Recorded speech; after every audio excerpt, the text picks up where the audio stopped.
Assalamualaikum warahmatullahi wabarakatuh. Selamat pagi teman-teman semuanya. Semoga pagi ini masih selalu sehat dan masih selalu diberikan kelancaran rezekinya, kelancaran pekerjaannya. Amin amin ya rabbal alamin.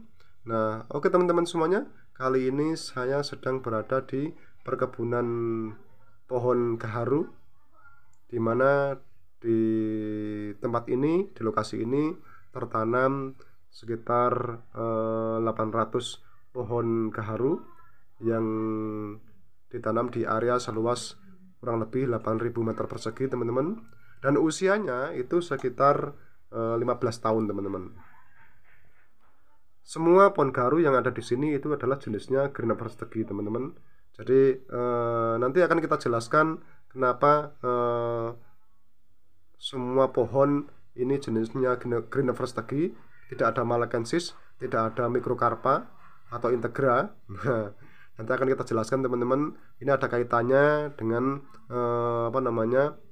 iklim suhu cuaca di wilayah setempat teman-teman.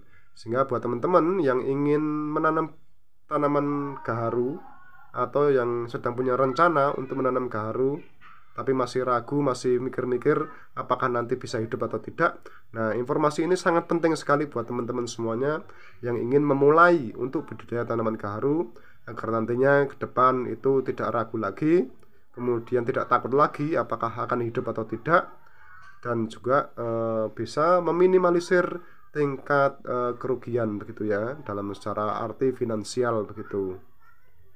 Oke teman-teman semuanya, dalam video ini juga saya akan jelaskan mulai dari awal pemahaman tentang apa itu gaharu, kemudian apa manfaatnya, kemudian mayoritas itu pemakainya itu dari negara mana, kemudian juga bagaimana gubal gaharu itu bisa tercipta, kemudian bagaimana cara memilih jenis bibit gaharu yang sesuai dengan iklim suhu cuaca di wilayah masing-masing, kemudian kapan gaharu itu bisa mulai dipanen. Nah, sebelumnya teman-teman mohon dukungannya kalau menurut teman-teman informasi ini bisa bermanfaat buat teman-teman semuanya, alhamdulillah, dan mohon dukungannya untuk like, subscribe, dan tekan tanda loncengnya agar bisa mendapatkan informasi terbaru dari kita seputar berbagai jenis tanaman yang mungkin teman-teman sedang membutuhkan, atau tanaman, baik tanaman buah atau tanaman kayu-kayuan, termasuk tanaman gaharu begitu teman-teman. Oke, kita lanjut teman-teman. Jadi kita langsung saja, apa itu gaharu teman-teman? Nah, gaharu itu adalah kayu yang memiliki aroma wangi khas yang terdapat pada pohon gaharu teman-teman. Nah, begitu ya. Jadi kayu gaharu itu yang memiliki aroma wangi itu bisa terletak pada akarnya atau pangkal batangnya atau batang tengahnya atau bahkan sampai dengan dahan dan rantingnya teman-teman. Kemudian bagaimana gaharu itu bisa tercipta? Nah, gaharu itu bisa tercipta karena ada dua faktor teman-teman. Karena secara alami atau karena unsur kesengajaan. Unsur alami itu yang kita sebut sebagai gaharu alam. Nah, terjadi karena peristiwa alam teman-teman. Misalnya karena sambaran petir, karena patukan burung, atau karena terluka karena sebab-sebab lain teman-teman. Nah, dengan terlukanya bagian pohon gaharu itu, maka bisa dimungkinkan itu akan tumbuh yang namanya gaharu teman-teman. Asalkan bagian itu terinfeksi oleh jamur fusarium, namanya jamur fusarium sp teman-teman. Nah, kemudian dari unsur kesengajaan, nah kita tahu mungkin teman-teman pernah mendengar yang namanya inokulasi. Nah, inokulasi itu adalah upaya proses memasukkan jamur fusarium sp ke dalam bagian pohon gaharu teman-teman. Caranya macam-macam teman-teman.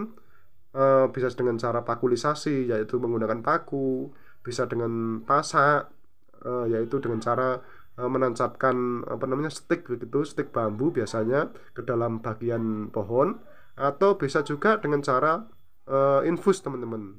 Nah, untuk hal ini teman-teman bisa melihat video yang sudah saya share sebelum-sebelumnya di video inokulasi teman-teman.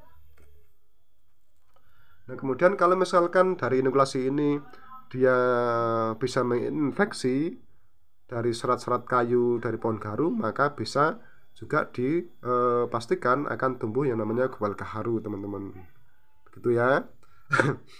Kemudian mayoritas itu negara mana yang memakai gaharu teman-teman?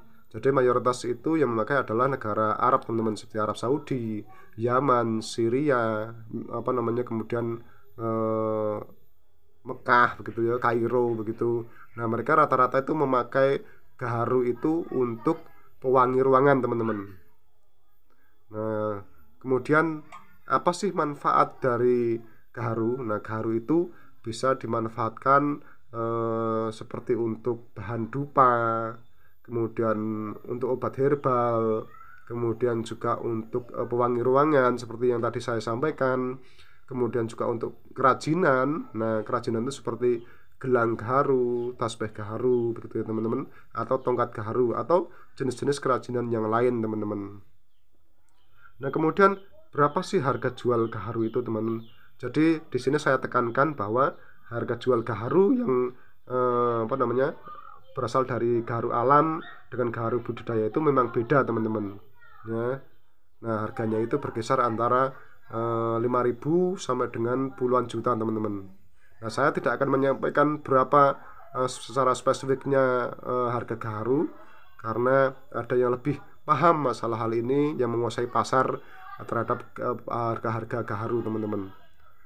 Nah, kemudian ini yang paling penting buat teman-teman semuanya yang sedang ingin membudidayakan tanaman gaharu.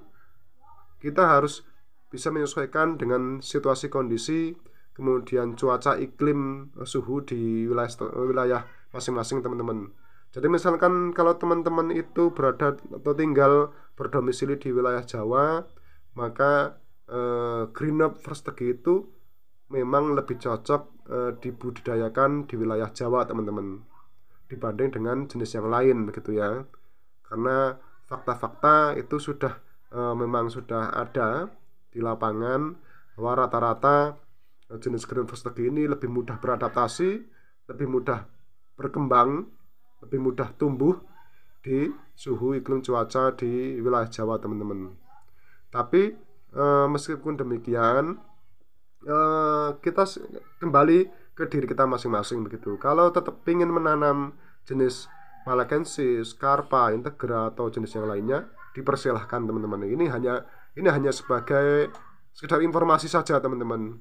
Jadi insya Allah bisa menjadi pertimbangan buat teman-teman semuanya, mana jenis bibit gaharu yang akan teman-teman tanam begitu ya.